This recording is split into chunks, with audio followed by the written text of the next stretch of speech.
What's going on, everybody? It's your boy Jonah. Welcome back to another video. I'm going to be simply breaking down my analysis on me passing the 10K account, my Forex funds, second phase. Now listen, it's really important that you stick to your trading plan. That's what I did. No hesitations. I did not become attached to the markets. I literally was calm, traded what I see, traded my setup, and that's it, right? I stuck to my trading plan. And to be honest, that's why I passed this account. Okay, so if you struggle in this area, I advise you to get some training, get some mentorship, all right? And pick a strategy that is working for you and stay with it. If it's working, stay with it, okay? Don't be going on fishing on all these, excuse me, all these, YouTube gurus and just trying to figure out like, every single little strategy. Stick to one strategy and master that strategy. All right, so let's just go ahead and just put a replay mode on. All right, so what I did here, very quick. This is AU. All right, so knowing me, I think I told you guys I like to trade after news usually, or before news sometimes, just depending on the way the markets move in and what particular day it is.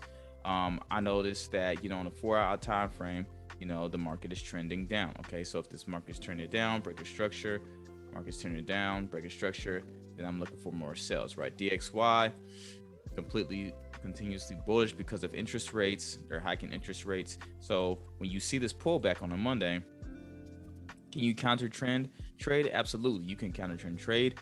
You just got to know where you are in the market. Me, I rather wait for the pullback and get the best setup as possible. Okay, so after being patient with this setup, all right, you mark up your supply zone, right? You could do this as well, just because it's the most recent supply zone. So I'll be likely hitting right there. All right, now go ahead and put this on the 1 hour, so it's 4 o'clock. That's 7 o'clock, all right? It's 8 o'clock, all right? Once the market get up here, I'm already knowing, okay, this is before news.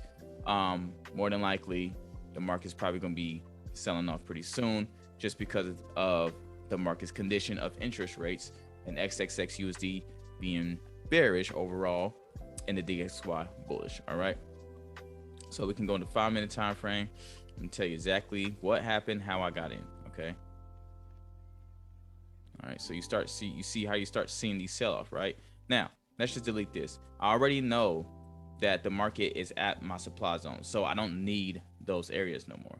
Now what I need to do is I need to mark up my first supply zone of where it fell from, where it's actually moving away from in the bearish trend, right? So this is my supply setup. Once it comes back to hit my supply setup, knowing that I know that more than likely it's bearish, then I'll be looking for signs to get in. Okay, so I want it to come back, hit my supply. All right, starts rejecting. Usually you can wait for like Dual Exchange. He's, shout out to him, he's one of the guys I literally just leveled up on when it comes to the strategy. I love supply and demand setup. But you can wait for a break of the next candle to get in, or you could just, for me, sometimes I get in on a rejection. So I got in literally on the rejection. All right, put my stop loss right above the structure. Okay, so for the 5-minute time frame, that's literally like 11 pips. All right, cool. Where was my TP? It was down here. All right, my TP was down here. All right,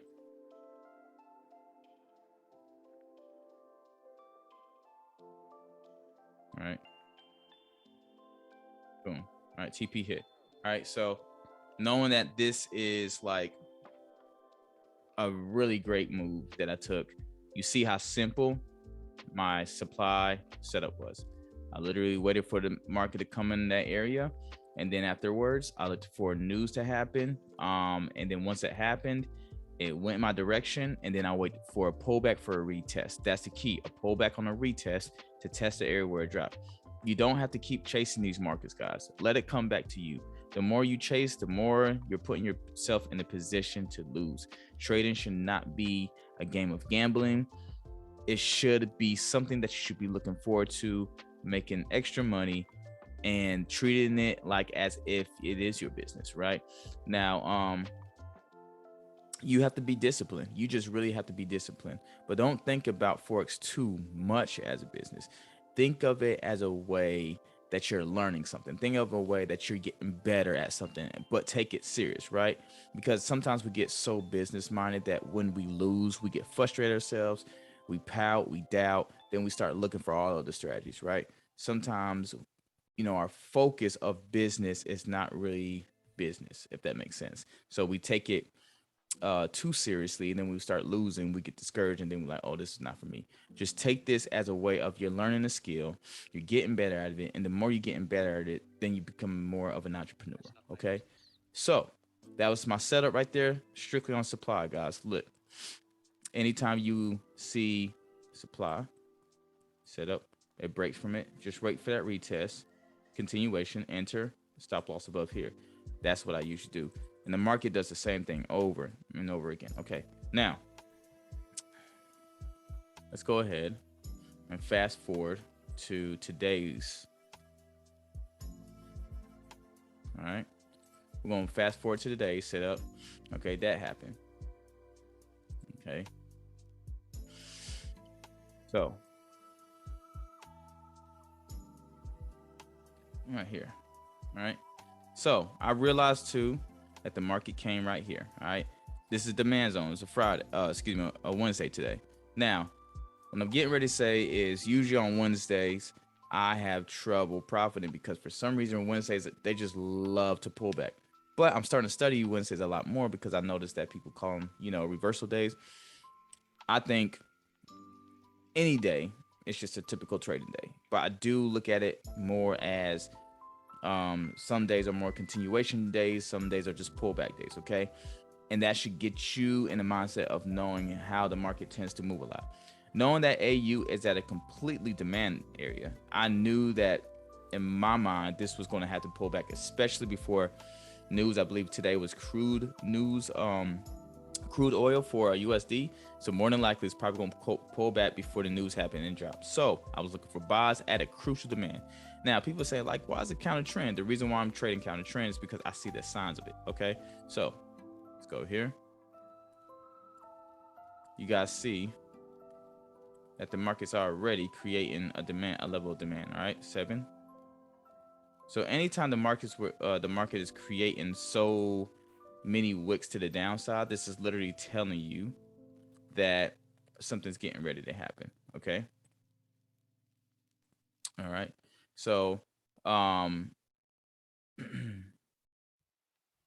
see this wick? All right. So at this time, I was like, okay, I know for a fact that the market's going to shoot back up. All right. So the market comes back down. All right. Boom.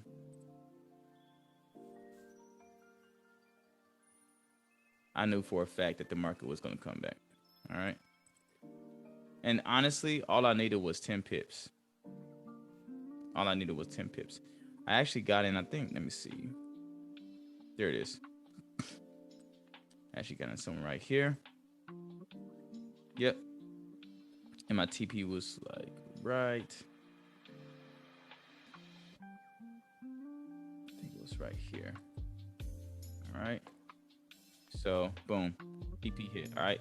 So once TP hit, I realized that the market's going to continue back up. Why, guys? Because it's at a strong demand level, and all I needed was, of course, 10 pips, which was up here is my TP, 10 pips, and that was good. All right. So usually, what I do is just I wait for a demand pullback, and you guys can see, I just told you it's the same way. When you see something like this, right? Breakout, come back, retest this area. It's going to head back up. That should be your entry once it starts heading back up, and your stop loss should be up here. Now I only did this because I was buying off a demand zone and I only needed 10 pips, so that was a pretty good catch. But usually that's my typical setup over here. So hopefully this video was helpful, guys. And hopefully it will help you and inspire you to just take the same setups every single day when you're trading. One thing I didn't do is I practiced on not forcing any trades. If I don't see a setup, I don't trade it. Honestly, I don't trade gold. I can actually get rid of gold. I don't trade gold that much anymore. To me, gold is a count killer. US 30 and Australian US dollar is my favorite pairs to trade. I honestly have not been trading US 30 like that, though I will be trading US 30. AU just have been getting the best setup, been giving me the best setups ever. So, the last thing I want to share with you guys is I'm hoping that one thing I recommend in passing accounts is do the same thing over and over and over and over and over again. Just do the same thing over and over again. If you do things differently, if you try to rush things, if you try to force things, if you try to trade not within your time zone, like if you do basically everything opposite of what you should be doing, you're going to fail. So stop looking for all these other mentors. Stop trying to, look at thousands of people trading. Find your setup, trade your setup, and stick with your setup. And stop.